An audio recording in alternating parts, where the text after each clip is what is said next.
నమస్కారం. మీ కదంబ మాలిక ఛానల్‌కి స్వాగతం. దయచేసి మా ఛానల్‌ని సబ్స్క్రైబ్ చేసుకొని, లైక్ చేసి, షేర్ చేయండి. చాలామంది చూస్తున్నారు కానీ సబ్స్క్రైబ్ చేసుకోవట్లేదండి. దయచేసి సబ్స్క్రైబ్ చేసుకొని మాకు సపోర్ట్ అందించండి. మనం 'హరివిల్లు' అనే కథ చెప్పుకుంటున్నాం కదా! దానిలో నెక్స్ట్ పార్ట్ ఇది. గదిలోకొచ్చి తలుపు వేశాడు భరత్. బోల్టేశాడు. చందన గుండె దడగా అనిపించింది. ఎందుకు బోల్ట్ వేశాడా అని. చెప్పండి సార్ అంది. ఏం బయటపడకుండా చందన కూడా. చందు, నీ చేతులు ఇటివ్వు అన్నాడు. ఎందుకు సార్ అంది. ఇవ్వు అన్నాడు. చేతులు చాపింది. 2 చేతులు పట్టుకొని అరచేతుల్లో ముద్దు పెట్టుకున్నాడు. అలానే చూస్తూ ఆశ్చర్యపోయింది చందన. ఇంత సుకుమారి అంత బైక్ రేసరా అన్నాడు. నవ్వింది సిగ్గుగా. దగ్గరికి లాక్కొని నుదుటి మీద ముద్దు పెట్టుకున్నాడు. కంగ్రాచులేషన్స్ అన్నాడు. థ్యాంక్ యూ సార్ అంది. నిన్ను చూస్తే నాకు చాలా ఆనందంగా ఉంది చందు అన్నాడు. గర్వంగా కూడా ఉంది అన్నాడు. నవ్వింది చందన. మై స్వీట్ డెవిల్, నీకు ఇంకేం విద్యలొచ్చు అన్నాడు. నవ్వి ఇంకేం రావు సార్ అంది. సరే అయితే గుడ్ నైట్, పడుకో. నీకు స్పెషల్గా చెప్పాలనిపించి వచ్చాను అన్నాడు. Thank you sir. Thank you very much అంది చందన భరత్నే చూస్తూ. ఇద్దరూ ఏదో ఫీల్ అవుతున్నారు కానీ బయటపడట్లేదు. భరత్కి తన రూమ్కి వెళ్ళాలని అనిపించలేదు. కానీ తప్పది కాబట్టి వెనక్కి వెనక్కి చూసుకుంటూ వెళ్ళిపోయాడు. ఆ చేతులు తను ముద్దు పెట్టుకొని, బావా ఐ టు లవ్ యూ అని అనుకుని, నీ మనసు నన్ను చూస్తోందని నాకు తెలుసు బావా అని అనుకుంది చందన. ఇంత హడావిడి ఒక వారం రోజులు సాగింది. పేపర్లు, మ్యాగజైన్లు, అన్ని ఇంటర్వ్యూలని, అదని ఇదని వచ్చేపోయే జనాలు. అలాగా ఒక వారం రోజులు చాలా హడావిడే జరిగింది. భరత్ని కూడా చాలామంది అడిగారు ఆ అమ్మాయి ఎవరు అని. ఆ అమ్మాయి ఎవరు అని చాలామంది అడిగిన ప్రశ్నకి భరత్కి ఆ అమ్మాయి నాది అని గట్టిగా అరిచి చెప్పాలనిపించింది అందరికీ. కానీ మా బంధువుల అమ్మాయి అని చెప్పి మర్యాదగా చెప్పి పంపించేశాడు అందరినీ. ఒకరోజు ఆఫీస్లో ఇద్దరు వర్క్ చేసుకుంటూ ఉంటే ఫోన్ వచ్చింది. స్పీకర్ ఆన్ చేశాడు. సార్, అది భరత్ ఇండస్ట్రీసేనా అని అడిగింది ఒక మగసిరి ఉట్టిపడే గొంతు. ఎస్, భరత్ స్పీకింగ్ అన్నాడు భరత్ మర్యాదగా. చందు కూడా లెటర్స్ ఓపెన్ చేస్తూ వింటోంది. Oh sir, I'm Nitin from California అన్నాడు. ఇద్దరు ఒకళ్ళ మొహం ఒకళ్ళు చూసుకున్నారు. ఎస్ చెప్పండి అన్నాడు భరత్. సార్, నేను కాలిఫోర్నియాలో న్యూరో సర్జన్గా పనిచేస్తున్నాను. నాకు మా ఫ్రెండ్స్ వాట్సాప్లో హరిచందన అనే అమ్మాయి, తను బైక్ రేసర్ అని, తను మీ ఇంట్లోనే ఉంటుందని, చాలా అందంగా ఉంటుందని నాకు ఫొటోస్ అవి పెట్టారు. నిజంగా అమ్మాయి నాకు చాలా నచ్చింది. సార్, మా పేరెంట్స్ హైదరాబాద్లో ఉంటారు. మీరు ఓకే అంటే వాళ్ళు మిమ్మల్ని కలవటానికి వస్తారు అని అన్నాడు ఆ అబ్బాయి చాలా మర్యాదగా. భరత్కి ఏం చెప్పాలో అర్థం అవలేదు. చందననే చూస్తున్నాడు. చందు చిరాగ్గా ఫోన్ వైపు చూసింది. సార్ అన్నాడు మళ్ళీ ఆ అబ్బాయి. ఓ సారీ, నేను ఆ అమ్మాయిని కనుక్కోవాలి. ఎందుకంటే తనకి ఇష్టం లేకుండా నేనేం చేయలేను కదా అన్నాడు. ష్యూర్ సార్, మీరు కనుక్కొని ఉండండి. నేను మళ్ళీ ఒక 2 డేస్ ఆగి ఫోన్ చేస్తాను అని అన్నాడు.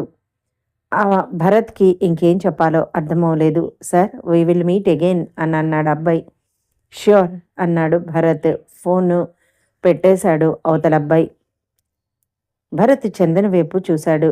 చందు, ఏం చెప్పను అన్నాడు. సార్, మీరు నన్ను అడగక్కర్లేదు.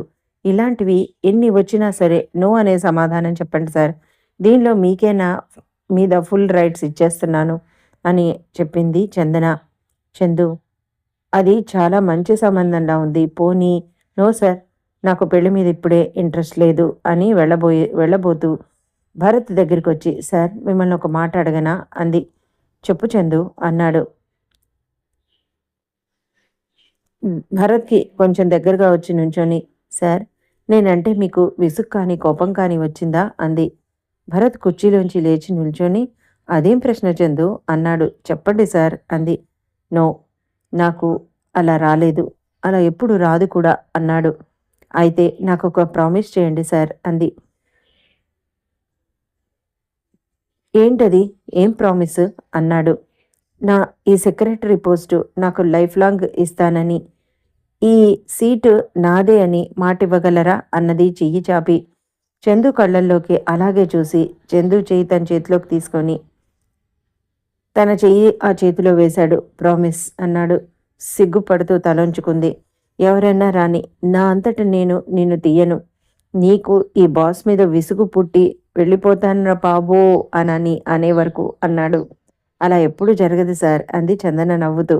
చూద్దాం అన్నాడు కన్ను కొట్టి. తలంచుకొని నవ్వింది చందన. ఇద్దరికి ఒకరి మనసులోని అభిప్రాయం ఒకరికి అర్థమైంది. కానీ బయటపడలేదు. ఇద్దరు ఎవరి పనుల్లో వాళ్ళు పడిపోయారు.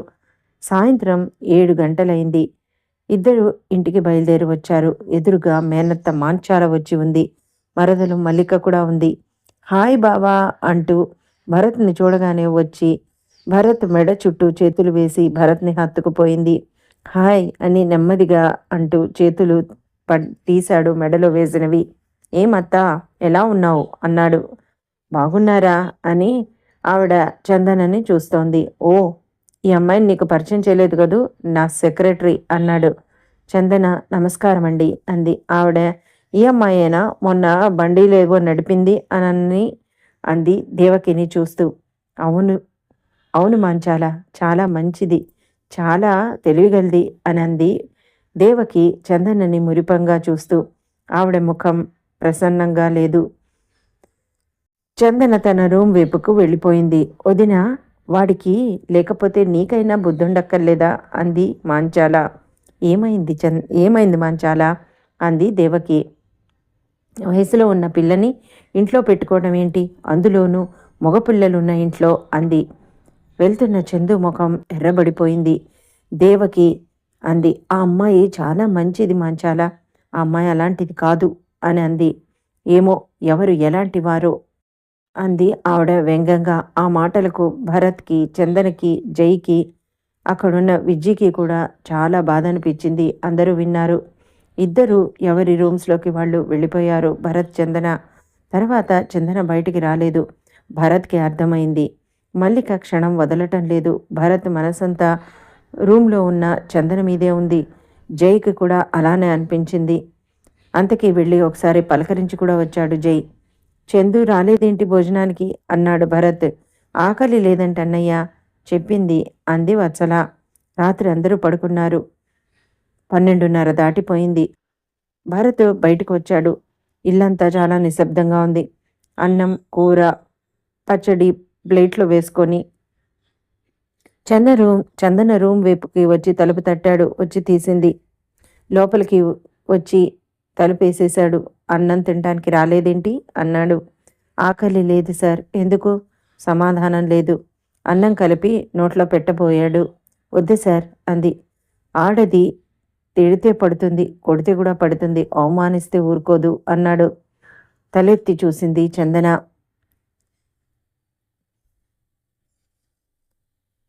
ఆ ఇంట్లో ఎవరేమనుకున్నా భరత్ తన కర్తవ్యాన్ని మాత్రం అందరి యందు చాలా శ్రద్ధగా వహిస్తాడు. అదే ఆ ఇంటి పురోగతికి ఒక పెద్ద అదృష్టము. చందన భరత్ని చూసి వద్దు సార్ అని మళ్ళీ తలంచుకోబోయింది. నాకు అర్థమైంది, కానీ చూడు, ఎవరు ఏమన్నా పట్టించుకోవద్దు, నేనంటే తప్ప అన్నాడు. చందన కళ్ళల్లో నీళ్ళొచ్చేసాయి. ఏయ్, ఏంటిది అన్నాడు. నేను అలాంటి అమ్మాయిని కాదు సార్ అని అంది. భరత్ నవ్వి, సరే, నువ్వు అలాంటి అమ్మాయివి కావు, పోనీ నేను జై నీకు బీటు వేస్తున్నావు అనుకో, మేమే అలాంటి అబ్బాయిలు అనుకో అన్నాడు. చందన నవ్వేసింది.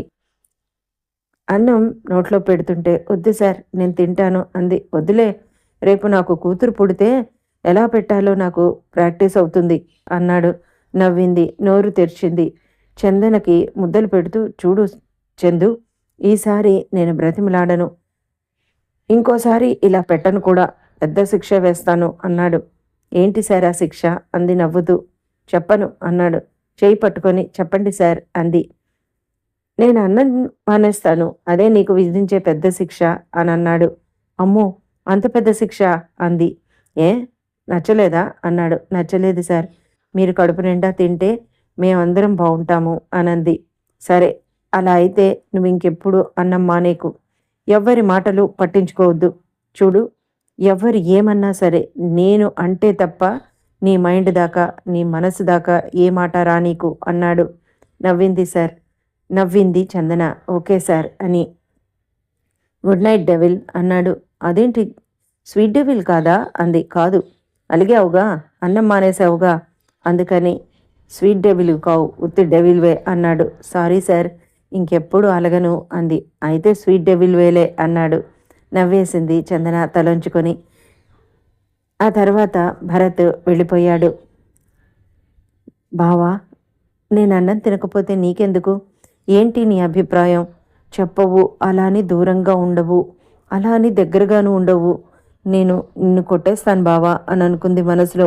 ఈ టెన్షన్ నేను భరించలేను తెలుసా అని నవ్వుకుంది తనలో తానే. భరత్ బయటకు వచ్చేశాక చందన చాలాసేపు పడుకోలేదు. భరత్ గురించే ఆలోచిస్తూ ఆనందంగా ఏదో ఊహల్లో తేలిపోయింది. మన్నాడు భరత్ని అడిగింది మల్లిక, బావా బయటికి వెళ్దాం అని. ఈరోజు నాకు చాలా వర్క్స్ ఉన్నాయి మల్లిక. భరత్, నేను నీతో మాట్లాడాలి అంది మాంచాల. రాత్రికి వచ్చాక మాట్లాడుకుందాంలే అత్త అని గాగుల్స్ పెట్టుకుని ముందరికి నడిచాడు భరత్. అలా నడుస్తున్న అతని మగసిరికి, అతని అందానికి ఫ్లాట్ అయిపోయి సంబరంగా చూస్తూ అతని వెనకల వెళ్ళింది చందన. ఇద్దరు ఆఫీస్కి వచ్చారు. చందు, లెటర్స్ ఏమన్నా ఉంటే చదువు అన్నాడు. ఎస్ సార్ అని ఒక బొత్తి ఎదురుగా పెట్టుకుంది. ఒక్కొక్క లెటరే చదవడం మొదలుపెట్టింది. దానిలో రోజ్ కలర్ కవర్తో ఉన్న ఒక లెటర్ వచ్చింది. అది చాలా స్పెషల్గా ఉంది.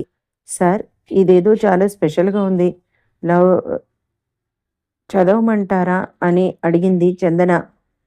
ఏ లవ్ లెటర్ ఏమో, చదువు అన్నాడు. నవ్వింది తలంచుకొని. ఏం చందు, ఈ హిట్లర్కి లవ్ లెటర్స్ ఎవరు రాస్తారా అని అనుకుంటున్నావా అన్నాడు. No sir. మరి ఎందుకు నవ్వుతున్నావు అన్నాడు. సార్, ఇంటి దగ్గర ఒక ప్రపోజల్ వెయిటింగ్. ఈ లెటర్లో సుందరి ఎవరా అని. ఇంకా లిస్టులో హరిత కూడా ఉంది. మీ లిస్టు చాలా పెద్దదే సార్ అంది. ఏయ్ అన్నాడు. చదివింది చందన ఒక్కొక్క లెటర్ ఓపెన్ చేస్తూ. ఆ రోజు లెటర్ కూడా చదవడం మొదలుపెట్టింది. భారత్ గారికి, ఐయామ్ హరిత, తననే చూస్తున్నాడు. మీరు నా కోసం వెతుకుతున్నారని నాకు తెలుసు. ఏంటి హరిత అన్నాడు ఆశ్చర్యంగా తన చేతిలో ఫైలు పక్కన పెడుతూ. చందన ఇంకా చదవను ఆరంభించింది. బావా, మీరు నా కోసం వెతకటం నాకు చాలా ఆనందాన్ని, సంతోషాన్ని, నా అన్నవారు ఉన్నారనే సంతృప్తిని ఇస్తోంది. నేను మిమ్మల్ని చూశాను. నిజంగా మీరు ఆ రాజకుమారుల్లాగానే చాలా బాగున్నారు. ఏంటి ఫస్ట్ లెటర్లోనే ఇలా రాస్తోంది అని అనుకుంటున్నారా? నాకు నచ్చింది స్ట్రెయిట్గా చెప్పడమే నా అలవాటు. చిన్నప్పటి నుంచి నేను అలాగే చెప్తాను ఎవరికైనా. నేను మీ ముందరికి వస్తాను బావా. అప్పటి వరకు నన్ను మాత్రం తిట్టుకోకండి. ఇట్లు మీ మరదలు హరిత. లెటర్ చదవడం పూర్తి చేసి తల పైకెత్తింది. భరత్ ముఖం ఎర్రగా ఉంది, సీరియస్గా ఉంది. చందనకి నవ్వు వచ్చిన పెదవులు బిగించి ఏం నవ్వలేదు. చందన భరత్ని చూస్తోంది. ఫ్రమ్ అడ్రస్ లేదా అన్నాడు. లేదు సార్ అంది. చందు, ఇటు చూడు అన్నాడు. నవ్వడం, తనలో తను నవ్వుకోవటం చూసి సారీ సార్ అంది. చందు, హరితకి ఎలా తెలుసు నేను తనని వెతుకుతున్నానని? మీరు అన్ని చోట్ల ఎంక్వైరీ చేస్తున్నారు కదా సార్, తెలిసిందేమో అంది. భరత్కి చాలా మైండ్ పిచ్చెక్కిపోయినట్టుంది. 2:30 అయింది. దా వెళ్ళిపోదాం అన్నాడు. ఎక్కడికి సార్ అంది.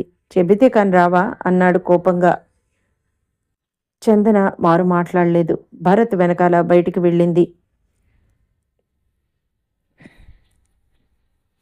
ముందర చందన గదిలోంచి భరత్ బయటికి వెళ్ళిపోయాడు. భరత్ బయటికి వెళ్ళంగానే చందన ఇంకా నవ్వు ఆపుకోలేక పెద్దగా నవ్వేసింది. లోపలికి కీస్ మర్చిపోయానని వచ్చిన భరత్ చందనని చూస్తూ అలాగే నిలబడిపోయాడు. వెనక్కి తిరిగిన చందన ఒక్కసారి బెదిరిపోయి అలాగే చూస్తూ నుంచుంది. భరత్ చూపులు చందనని చాలా సీరియస్గా చూశాయి. చందన సారీ సార్ అంది తలంచుకొని. గబగబా కీస్ తీసుకొని బయటికి వెళ్ళిపోయాడు. వెనక్కి తిరిగి చందన కూడా పరిగెత్తుకుంటూ వెళ్ళింది. స్పీడ్గా కారు దగ్గరికి వెళ్ళిన భరత్ కార్ సీట్లో కూర్చొని కార్ స్టార్ట్ చేశాడు. చందన కూడా వచ్చి అవతల వైపు నుంచి కార్ ఎక్కి కూర్చుంది. భరత్ చాలా సీరియస్గా ఉన్నాడు. సారీ సార్ అంది. అయినా కూడా మాట్లాడలేదు.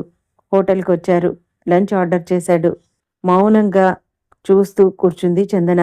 ఏంటంత ఆలోచన అనుకుంది. నా ఆలోచనలు నీకెందుకు అన్నాడు. ఇటు పక్కనున్నది భరత్ పక్కన కూర్చుని వెళ్ళి చెయ్యి తన చేతిలోకి తీసుకొని ఏంటంత కోపం సార్ అంది. మాట్లాడలేదు చందు. నా బుర్ర చాలా హీట్ ఎక్కి ఉంది. నన్ను వదిలే. ఎందుకు నాకు ఈ రకరకాల టెన్షన్స్ అని అనుకున్నాడు మనసులో. అదే మాట పైకి కూడా అన్నాడు భరత్. ఈరోజు మా బాస్ చాలా హాట్గా ఉన్నారు. మా బాస్ నన్ను ఏమన్నా సరే నేనేమనుకోను. నన్ను కొట్టినా తిట్టినా కూడా ఏమనుకోను అంది చందు. ఏంటి సిచ్యుయేషన్? ఒక పక్క హరిత, ఒక పక్క మల్లిక. నాకు ఇలాంటి సిచ్యుయేషన్ చాలా హెరాసింగ్గా ఉంది. భోజనం చేయండి సార్. నాకు అసలు భోజనం చేయాలనే లేదు. అదేంటి సార్ ఆర్డర్ ఇచ్చారు తిందాం రండి అని ఇద్దరు ఎలా అలాగా భోజనం చేశారు. ఆ తర్వాత మళ్ళీ బయటకు వచ్చి కారులో కూర్చొని బీచ్కి వచ్చారు. ఏంటి ఈరోజు ఆఫీస్ డుమ్మా కొట్టారా అంది. నా సెక్రటరీతో నాకు గడపాలని ఉంది. ఆ మధ్య నన్ను నా సెక్రటరీ అడిగింది. సముద్రుడితో గడిపాను, తనతో గడపలేదు అని. ఈరోజు గడపాలనిపించింది, అందుకనే వచ్చాను అన్నాడు భరత్. అమ్మో, భరత్ చంద్ర గారికి కూడా అలా అనిపిస్తుందా అంది. భరత్ నవ్వేశాడు. ఏం చందు, ఒక మాట చెప్పనా? అంది. ఏ భరత్కి మనసు లేదనుకుంటున్నావా? కోరికలు, ఇష్టాలు, ఆశలు, ప్రేమ, సుఖం, బాధ అన్నీ అన్నీ మీ బాస్కి కూడా ఉన్నాయి. కానీ ఇంటి యజమాని తప్పు చేస్తే ఇంట్లో వాళ్ళు కూడా అదే ఫాలో అవుతారు. అందుకనే నేను చాలా స్ట్రిక్ట్గా జాగ్రత్తగా ఉంటాను చందు అన్నాడు. నవ్వి తలొంచుకుంది చందన. ఇదండి ఇప్పటి వరకు. ఆ తర్వాత చందన భరత్ మధ్యలో ఏం జరుగుతుంది అన్నది మనం నెక్స్ట్ ఎపిసోడ్లో చూద్దాము. చాలా ఇంట్రెస్టింగ్గా ఉంటుంది. చందన భరత్కి తన గురించి ఏం చెప్తుంది అనేది నెక్స్ట్ ఎపిసోడ్లో తెలుసుకుందాం. అప్పటి వరకు మా ఛానల్ని ఫాలో అవ్వండి. తప్పకుండా సబ్స్క్రైబ్ చేసుకోండి. Thank you.